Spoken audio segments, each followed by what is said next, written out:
नमस्कार, ये आकाशवाणी शिमला है।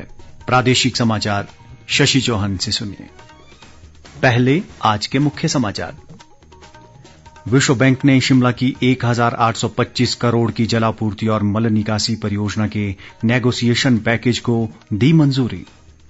मुख्यमंत्री ने आम लोगों से जुड़े मामलों का प्राथमिकता के आधार पर निपटारा करने के अधिकारियों को दिए निर्देश। भाजपा राष्ट्रीय कार्यकारिणी की कल नई दिल्ली में होगी बैठक, मुख्यमंत्री वर्चुअल माध्यम से लेंगे भाग। और प्रदेश भर में श्रद्धा व हर्षोल्लास के साथ मनाया गया भाई दूज का पर्व। अब समाचार विस्तार से। विश्व बैंक ने शिमला की जलापूर्ति और मल निकासी आवश्यकताओं को पूरा करने के लिए 1825 करोड़ रुपए की परियोजना के नेगोशिएशन पैकेज को मंजूरी दी है। इस परियोजना के तहत ग्रेटर शिमला क्षेत्र में जलापूर्ति सेवाओं में सुधार किया जाएगा। मुख्यमंत्री जयराम ठाकुर ने आज शिमला में बताया कि इस परियोजना के लिए विश्व बैंक 1161 करोड़ रुपए की वित्तीय सहायता प्रदान करेगा, जबकि शेष 657 करोड़ रुपए की राशि राज्य सरकार द्वारा वहन की जाएगी। उन्होंने कहा कि ये परियोजना नगर निगम शिमला में 24 घंटे जलापूर्ति सुनिश्चित करने के अलावा सीवरेज सेवाओं को मजबूत करेगी। इस परियोजना के तहत सुन्नी के साथ लगते शकरोड़ी गांव के समीप सतलुज नदी से पानी उठाने की योजना है। मुख्यमंत्री के अनुसार ये परियोजना वर्ष 2026 तक पूरी कर ली जाएगी। मुख्यमंत्री जयराम ठाकुर ने अधिकारियों को आम लोगों से जुड़े मामलों का प्राथमिकता के आधार पर निपटारा करने के निर्देश दिए हैं। शिमला में आज प्रशासनिक सचिवों के साथ बैठक में उन्होंने विकास परियोजनाओं को तय समय में पूरा करने पर बल दिया। मुख्यमंत्री ने स्पष्ट किया कि सरकार विकास परियोजनाओं के क्रियान्वयन में किसी प्रकार की ढिलाई बर्दाश्त नहीं करेगी और दोषी अधिकारियों के खिलाफ कड़ी कार्रवाई करने में भी संकोच नहीं किया जाएगा। जयराम ठाकुर ने अधिकारियों को विभिन्न विभागों के बीच बेहतर समन्वय बनाने को भी कहा, ताकि परियोजनाओं की प्रगति में किसी भी तरह की बाधा न आए। सरकार के स्तर पर हम उन सारी चीजों का आकलन कर रहे हैं, कहाँ कमी रही, जो हमने डेवलपमेंट के काम किए हैं, जो हमने सारी योजनाएं चलाई हैं, उसके साथ उनको जमीनी स्तर पर जो धरातल पर उसको किस तरह से प्रभावी ढंग से हम लागू कर सके। ये अधिकारियों के साथ बातचीत हुई है और जो छोटे छोटे इश्यूज थे उन डिपार्टमेंट को हमने आगाह किया कि उनको सुधार करें। मुख्य सचिव राम सुभग सिंह समेत राज्य सरकार के वरिष्ठ प्रशासनिक अधिकारी बैठक में मौजूद रहे। इस बीच बैठक के बाद मीडिया से बातचीत में मुख्यमंत्री ने बताया कि प्रदेश विधानसभा में 16 से 19 नवंबर के बीच अखिल भारतीय पीठासीन अधिकारियों का सम्मेलन रखा गया है। उन्होंने कहा कि प्रधानमंत्री नरेंद्र मोदी वर्चुअल माध्यम से सम्मेलन को संबोधित करेंगे। मुख्यमंत्री ने बताया कि पहले इस सम्मेलन में शामिल होने के लिए प्रधानमंत्री का शिमला आने का कार्यक्रम था, लेकिन फिलहाल ये कार्यक्रम नहीं बन पाया है। केंद्रीय सूचना व प्रसारण मंत्री अनुराग ठाकुर ने कहा है कि प्रदेश में उपचुनाव में हुई हार पर भाजपा मंथन करेगी और आगामी रणनीति तैयार की जाएगी।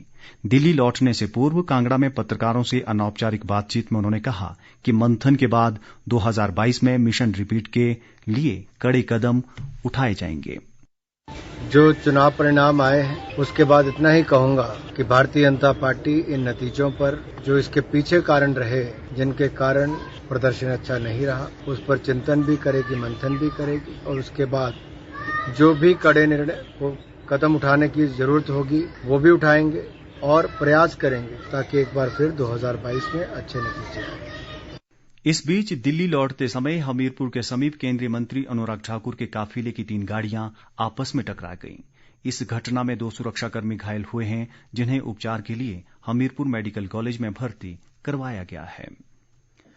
पशुपालन मंत्री वीरेंद्र कंवर ने कहा है कि प्रदेश की सड़कों को अगले वर्ष तक बेसहारा पशुओं से मुक्त करने का लक्ष्य रखा गया है। उन्होंने शिमला में बताया कि बेसहारा पशुओं के लिए प्रदेश में जल्द 2 स्मार्ट गौशालाएं बनाई जा रही हैं, जिनके लिए एक कंपनी के साथ समझौता किया गया है।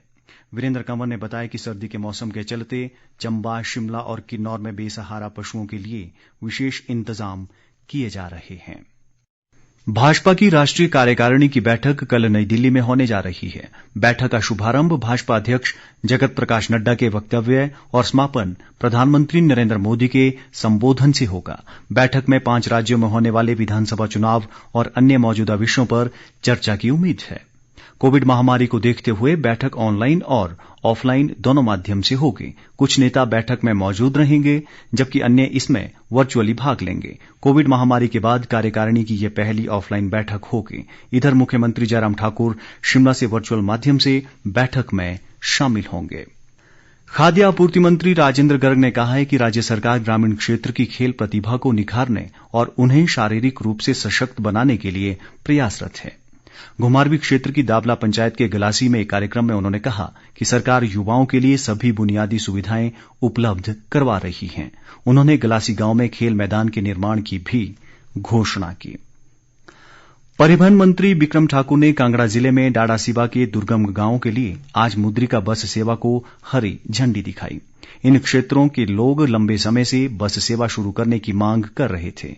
बिक्रम ठाकुर ने बताया कि दुर्गम गांवों की समस्याओं का चरणबद्ध तरीके से निवारण किया जा रहा है। उन्होंने बताया कि आने वाले समय में जसवां परागपुर के दुर्गम गांवों के लिए भी आवश्यक स्थानों पर और मुद्रिका बस सेवाएं शुरू की जाएंगी। भाई दूज का पावन पर्व आज प्रदेश भर में श्रद्धा व हर्षोल्लास के साथ मनाया गया। इस पर्व को लेकर हर आयु वर्ग के लोगों में खासा उत्साह देखा गया। ये पर्व कार्तिक मास के शुक्ल पक्ष की द्वितीय तिथि को मनाया जाता है। भाई दूज के अवसर पर बहनों ने अपने भाइयों को तिलक लगाकर उनकी लंबी आयु और सुख समृद्धि की कामना की। वहीं भाइयों ने भी शगुन के रूप में बहनों को उपहार भेंट किए। प्रदेश में आज कोरोना संक्रमण के 114 नए मामलों की पुष्टि हुई है। इसके साथ ही राज्य में संक्रमितों की संख्या बढ़कर 2,24,830 हो गई है। हालांकि इनमें से 2,19,681 लोग संक्रमण से स्वस्थ हुए हैं। वर्तमान में 1,375 मरीजों का उपचार चल रहा है। स्वास्थ्य विभाग के अनुसार प्रदेश में कोरोना संक्रमण से अब तक 3,757 लोगों की मृत्यु हुई है। अब तक 37,12,555 लोगों की कोविड जांच की जा चुकी है।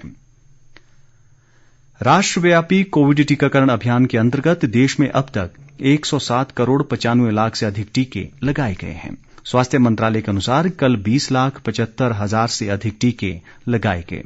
कल 10,929 लोगों में कोरोना संक्रमण की पुष्टि हुई। देश में अभी 1,46,950 रोगियों का उपचार चल रहा है। मंत्रालय ने कहा है कि देश में कोविड से स्वस्थ होने की दर 98.23% हो गई है, जो पिछले वर्ष मार्च से सबसे अधिक है। अंत में मुख्य समाचार एक बार फिर। विश्व बैंक ने शिमला की 1,825 करोड़ की जलापूर्ति और मल निकासी परियोजना के नेगोशिएशन पैकेज को दी मंजूरी। मुख्यमंत्री ने आम लोगों से जुड़े मामलों का प्राथमिकता के आधार पर निपटारा करने के अधिकारियों को दिए निर्देश। भाजपा राष्ट्रीय कार्यकारिणी की कल नई दिल्ली में होगी बैठक। मुख्यमंत्री वर्चुअल माध्यम से लेंगे भाग। और प्रदेश भर में श्रद्धा व हर्षोल्लास के साथ मनाया गया भाई दूज का पर्व। इसी के साथ ये समाचार बुलेटिन समाप्त हुआ। नमस्कार।